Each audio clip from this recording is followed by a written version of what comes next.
Hi, I'm Joyce Faulknor, and I'm the author of Stunning Crystalline Glass. And I was here in Boone at Cheap Joe's workshop teaching some fabulous students how to stretch watercolor paper, and we thought we'd share it with all of you. Okay, so quickly I'm going to tell you I'm using Kilimanjaro paper, and it's 140, and I'm going to show you how to cut your corners and staple it on. Very easy. First, you're going to need a full sheet, and then you're going to need your stretcher bars. I like using 1.5 inches deep of stretcher bars, and because you get that beautiful gallery wrap, which I'm going to show you in a bit. So first off, you want to make sure your paper fits nicely, so you're going to take your stretcher bars and center it and go, voila, it works.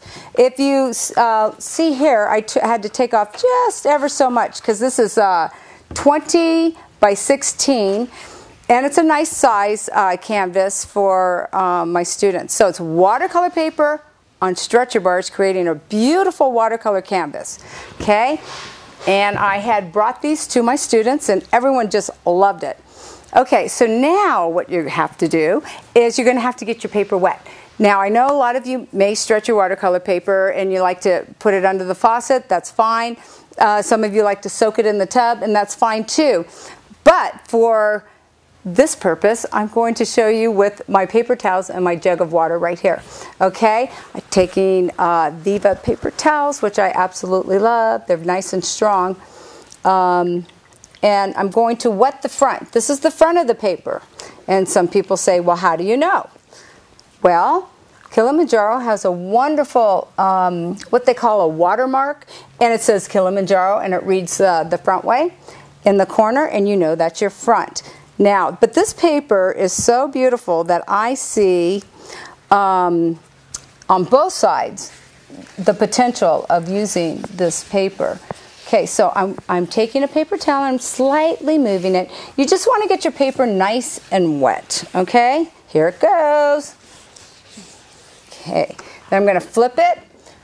Also, you want to make sure, caution, you want your tabletop nice and clean, no oils, and your hands. You want your hands really clean. You don't want to have just put some lotion on or anything, for you guys out there too.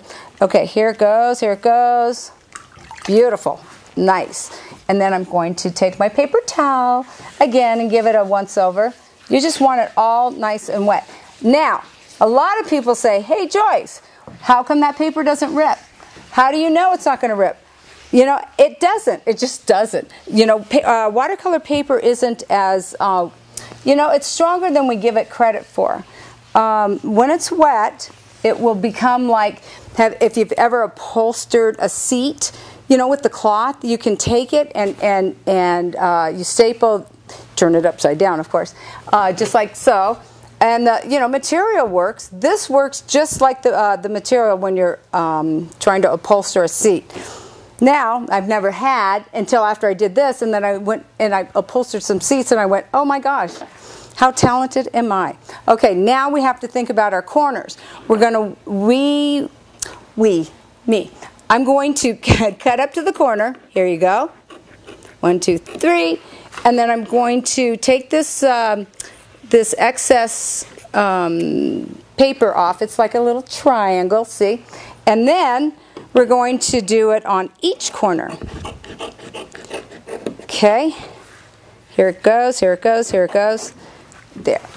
And gently turn it.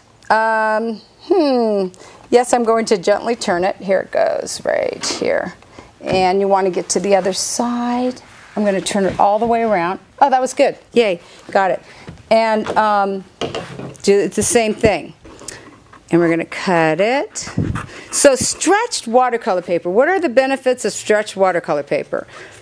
Well, that's what a lot of people ask. It's light. It's a lightweight canvas that will give you the benefits of having it stretched, and it's not heavy with the board underneath. And okay, back to this.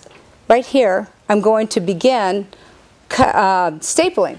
So for me, I like to use a nice lightweight staple gun. It's you know, it's how heavy do you want to go. I like using it's 5/16 of an inch. Okay, and I'm going to hit each middle. Yes, I will, right here. No, I'm going to turn this corner in. Let's do that first. And then let's get the corner taken care of. Okay, right there, fold it, just like a little gift wrap. Okay, and let's just go ahead and do a few right here. Okay, then I'm going to pick it up and turn it. And you want to do it on each side where the corners have to fold in. Okay, there you go. 1, 2, 3. It's just that easy. Well, it's not that easy, but you know, it's well worth it once you get it all stretched. Now, the benefits of stretching is that when you paint on the surface, the watercolor does not dry lighter.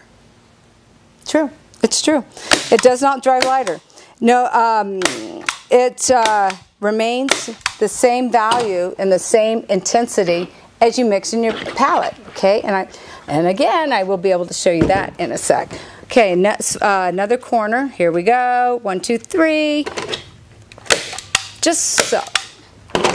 Finish up this corner, and yeah, but make sure your paper stays wet.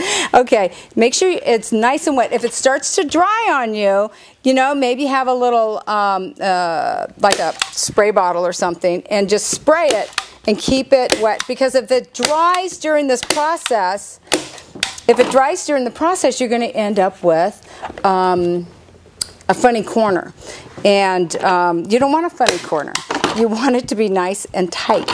And watercolor paper is amazing how when it dries, how it can move some of the moldings or some of the frames that you're working with. That's why I use the heavy-duty stretcher bars. Okay, and here we go. We're almost done. And I'm going to show you one sec. And you're going to staple, staple, staple. Staple some more. I teach workshops, and these come with each workshop, believe it or not. I stretched 130 of these last summer. And there you go. Voila. Okay, let me show you what it looks like. 1 second, right here. And then I'm going to pull my other painting in. Here we go. Want to clean the tabletop. I know this is really interesting. Here you go. Put that to the side. Now let me show you what we did in class. We did this. Now isn't that great? Nice, light. Has a drum sound to it. We play a little music while we're painting, and away you go. Now everyone seemed to enjoy the surface, and so did I. So while in Boone at Cheap Joe's workshop, I can't tell you how lovely this place is. It's unbelievable. As an instructor, everything is there for you. But I want to tell you 3 lovely colors that I found out that I absolutely love. Okay? Very excited because we were working with some really brilliant reds. We needed some brilliant reds. There's this color, an American Journey, I discovered. It's beautiful, and I'm going to show you I would like to show you on this lovely piece of paper, Kilimanjaro, right here. And here it comes. This is called Coral Red. Isn't that beautiful? It has a really wonderful